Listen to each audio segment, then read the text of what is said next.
Il-fuq minn 550 parteċipant minn 17 pajjiż Ewropew differenti, inkluż Malta, bħalissa qegħdin itellgħu l-akbar rikostruzzjoni li qatt saret f'pajjiżna.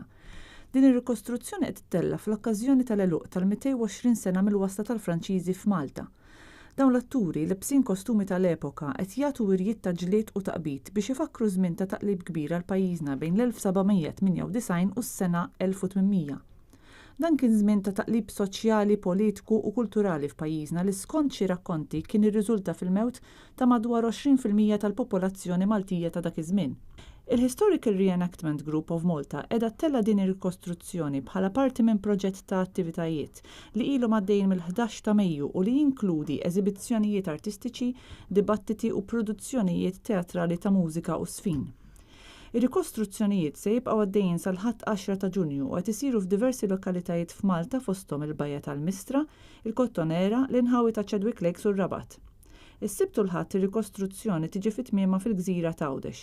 Id-dħul għall-attivitajiet kollha huwa b'xejn.